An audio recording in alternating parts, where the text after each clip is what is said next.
Good morning, children. Let us today again start with the online lecture session for the biology subject.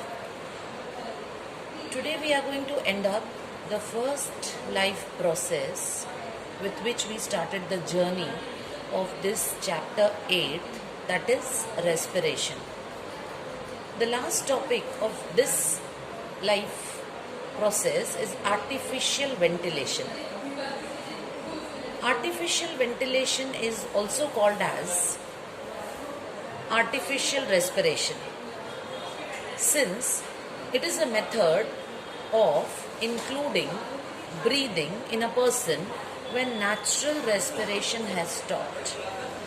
It's a process in which artificial breathing is induced in a person when the natural respiration mechanism stops.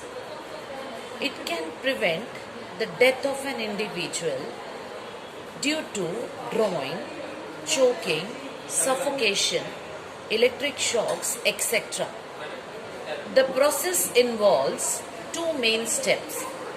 First one, establishing and maintaining an open air passage from the upper respiratory tract to the lungs, and the second, to force inspiration and expiration, that is inhalation and exhalation, as in mouth to mouth respiration or by mechanical means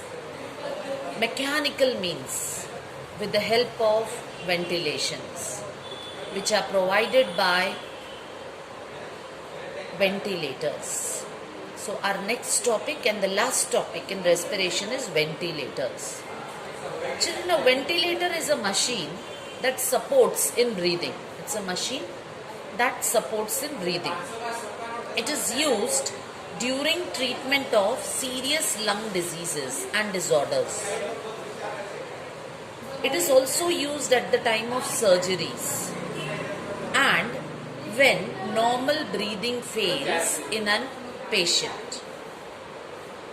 It is used in hospital as a life supporting system. It supports the life. A patient is put on ventilator when the natural respiration process, when the natural inhalation and exhalation is not carried on properly. So as a support system, the patient is put on ventilators.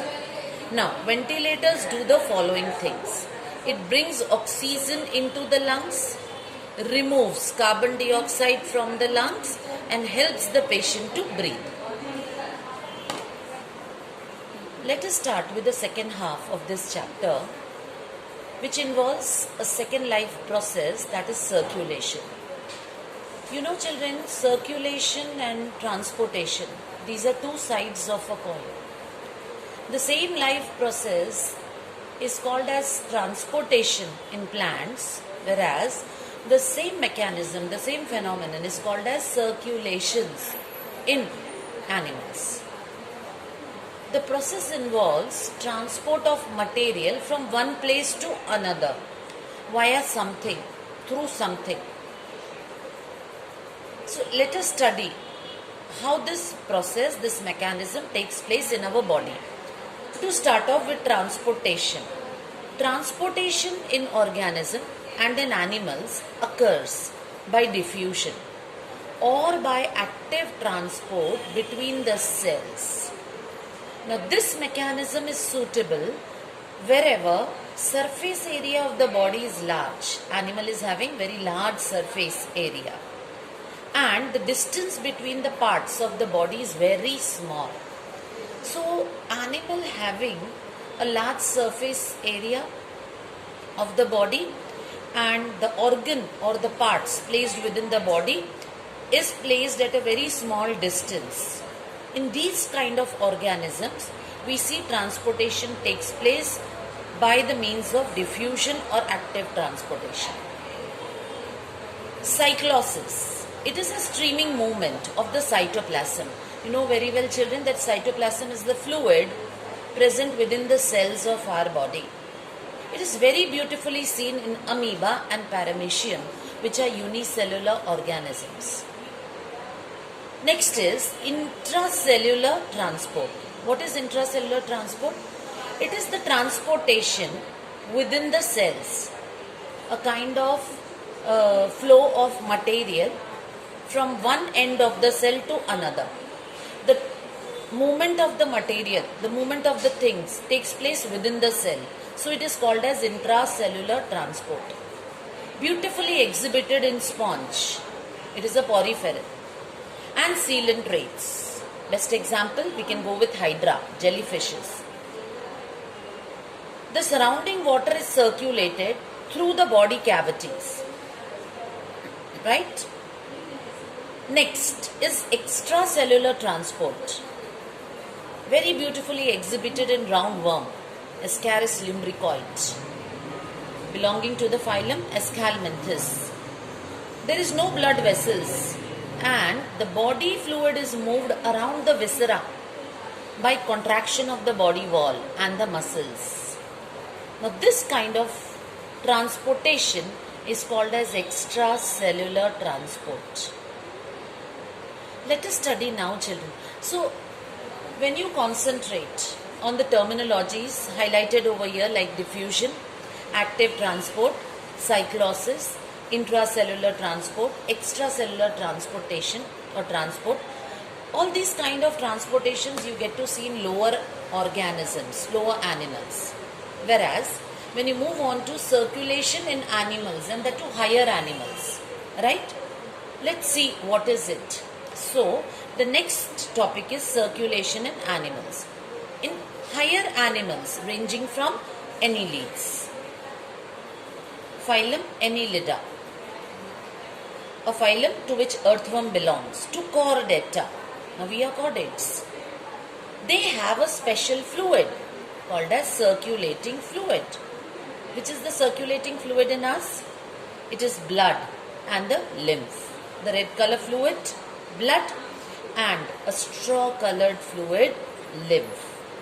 Now both the lymph and the blood, children, they are the circulating fluid in us or in higher animals. Blood is pumped by the heart to all the different cells and the tissues and is brought back by the tissues to the heart through pipes, tubes or channels which are called as blood vessels. The blood is taken away, is carried, the blood flows through pipes, tubes or channels which are called as blood vessels. Let's move on to the next topic, types of blood vascular system. There are two types of blood vascular system, children. Open circulation, closed circulation. Again, when you see closed circulation, which is seen in higher animals, it is further categorized into two types, single circulation and double circulation. So let us start with open circulation. In animals having open circulation, blood is circulated through the body cavity, that is hemolymph. The body cavity is called as hemocoel, and the organ lies in the body. The organs of the body lies in the blood which is filled in the body cavity. So in open circulation, which is generally seen in lower animal, simple or poorly developed animals, blood is circulated throughout the body cavity, that is hemocoel, and the organs of the body lies in the blood which is filled in the body cavity. The exchange of material takes place directly between the blood and the cells or the tissues of the body, and the blood flows with very low pressure, slowly and steadily, does not contain any respiratory pigment like hemoglobin. So open circulation is beautifully seen in arthropods and mollusks. we have studied the example of cockroach, a beautiful example of an insect belonging to the phylum Arthropoda, exhibiting open circulation. Whereas when you go to the second type, closed circulation, which is seen generally in higher animals, in all the vertebrates and higher mollusks and annelids, blood is circulated all over the body through a network of blood vessels, tubes or channels, and the blood does not come out in direct contact with the cells and tissues. So children, in closed circulation, we have seen that the blood flows through closed tubes, channels or pipes, which are called as blood vessels. And the blood doesn't come in direct contact with the cells and tissues of the body. Here in closed circulation, children, the blood flows with a high pressure. Blood flows with a high pressure and also contains respiratory pigments like that of hemoglobin, which you know very well is the oxygen carrier. So, in the next session, we'll be moving on in detail with the circulation topic. Good morning to all of you. Children, let us once again start off with the biology online lecture sessions. Today, we'll start with the closed circulation. Closed circulation in which the blood flows through closed tubes, pipes and channels, so-called blood vessels, right? So here children, the closed circulation is of two types. The first one is single circulation. The second one is double circulation. And you want to understand the concept of single circulation, right?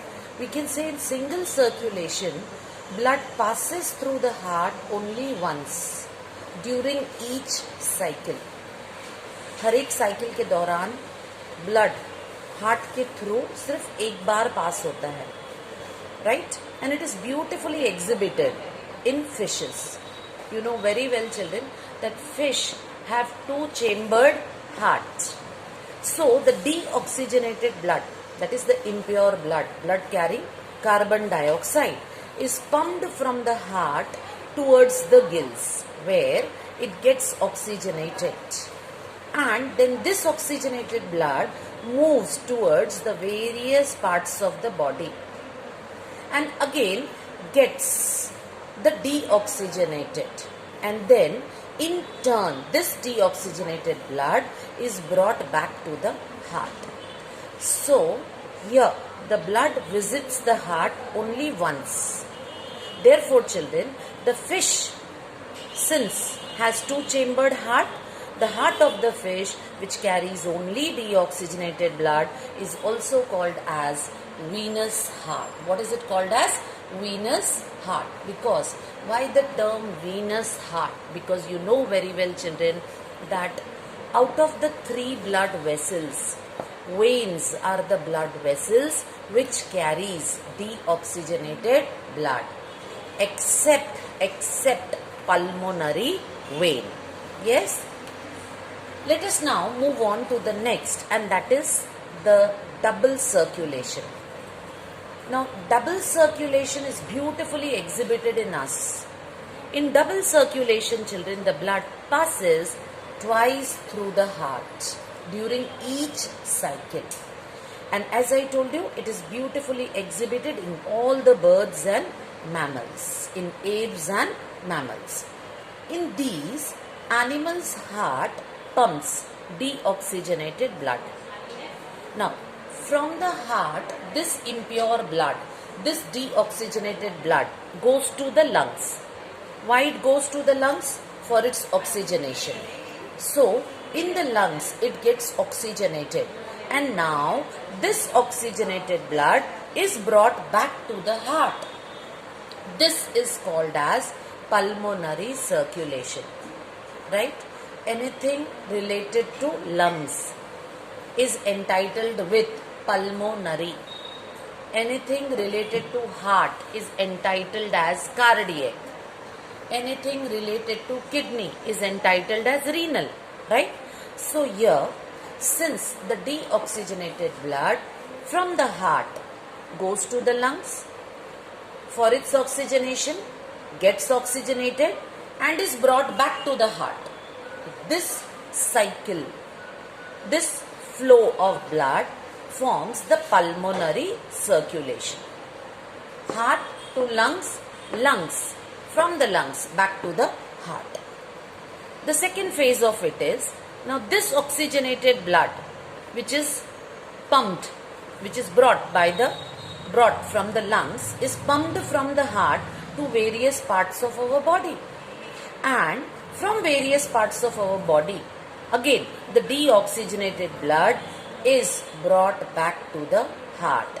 So this forms the systemic circulation. This forms the systemic circulation, where oxygenated blood from the heart is moving to each and every parts, each and every cells of our body, and from each and every cells of our body, again the deoxygenated blood is brought to the heart.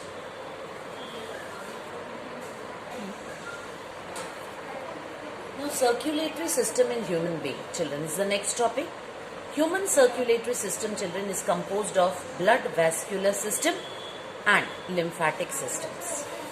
Blood vascular system in human beings, it consists of three things, three components. The first one is the fluid part, blood. Second, the cell or the organ, that is heart, and the blood vessels. So in human being, the blood vascular system consists of blood, heart and blood vessels. It is responsible for transport of various substances, also responsible for homeostasis, and is even responsible for protection. Now, let us study, children, the composition of this very important and vital fluid which is called as blood. So, the next topic is blood composition. Study of blood is called as hematology. You know, children, blood is red in color. So, this red colored fluid connective tissue is derived from the embryonic mesoderm. It is slightly alkaline, that is salty in taste, and having pH 7.4 and is a viscous fluid. So, it's a red color fluid connective tissue, alkaline in taste and viscous in nature.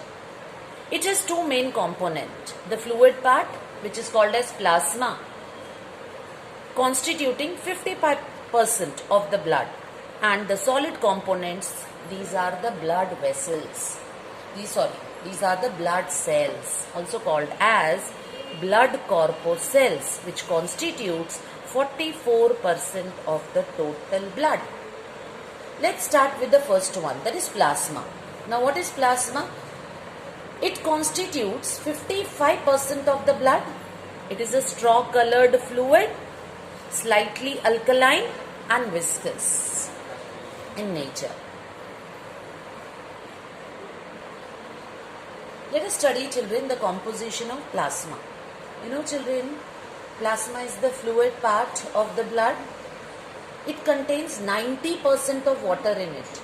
The fluid nature of the plasma is because of 90% of water.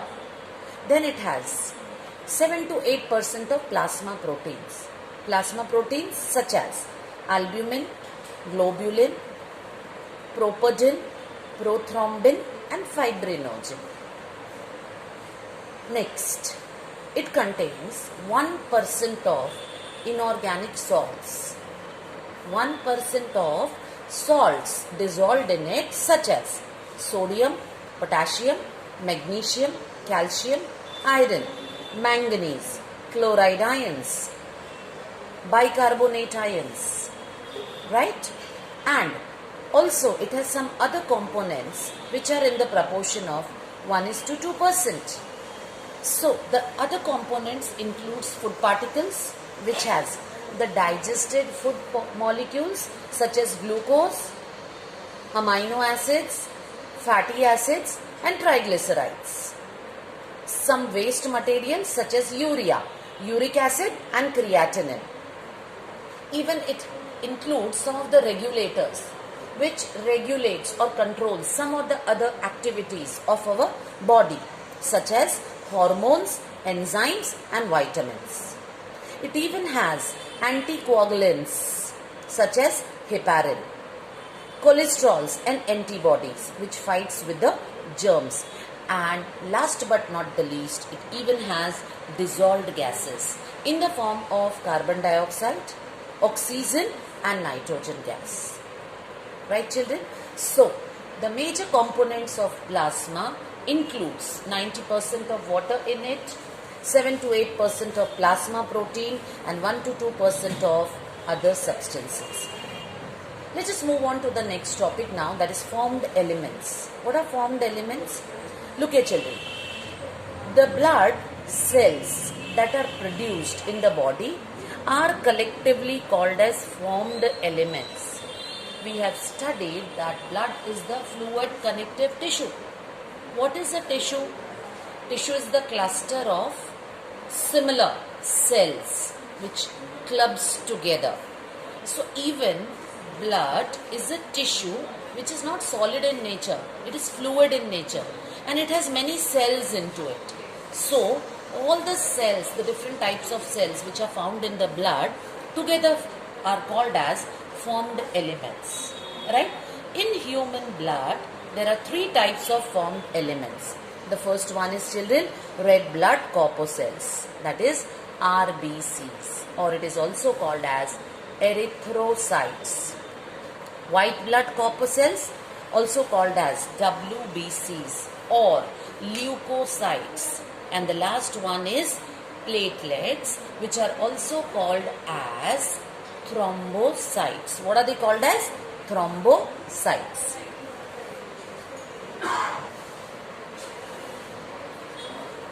Now children, the very first formed element or the blood cell that we have to study is the red blood corpuscles, also called as erythrocytes or RBCs. Erythrocytes are the most abundant cells found in a large quantity in the human body. They are circular, biconcave. They shows cavities, concavities from both the ends, and they are enucleated. That is, they doesn't have the nucleus. They are without nucleus. RBCs are red in color due to the presence of hemoglobin. What is hemoglobin? It's a red color pigment found in the RBCs. And you know very well children that hemoglobin is also called as the oxygen carrier. So hemoglobin is having the capacity of carrying oxygen. In males, the average number of RBC is about 5.1 to 5.8 million per cubic millimeter. Whereas in females, the average number of RBC is about 4.3 to 5.2 millions per cubic millimeter. This is also called as children RBC count. What is it called as? RBC count. The average lifespan of a red blood corpuscle is of 120 days. After 120 days, an RBC dies. The process of formation of RBC is called as erythropoiesis. What is it called as? Erythropoiesis. Whereas the RBCs are produced from hemocytoblast, also reticulocytes. The erythropoietic organ in a fetus, in an embryo, is the liver, whereas the erythropoietic organ in adult is the spleen, जिसको हम हिंदी में तिल्ली बोलते हैं. It takes place in the red bone marrow also. Within the bone, there is a tissue which is called as marrow. So, the formation of RBC takes place in the red bone marrow.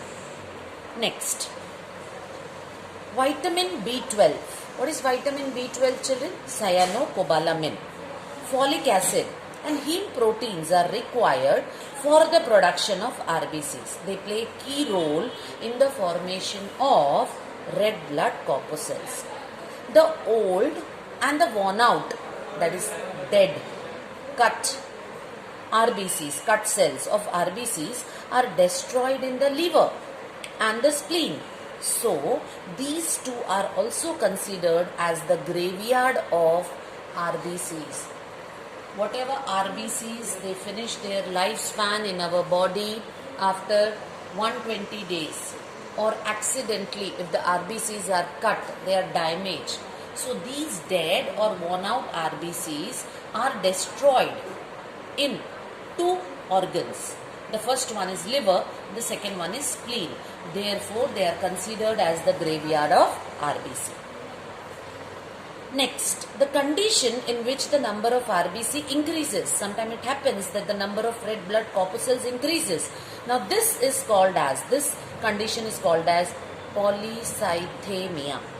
Polycythemia. And sometimes a reverse, an opposite phenomenon is observed, that there is decrease in the number of RBC, which is called as erythrocytopenia. What is it called as?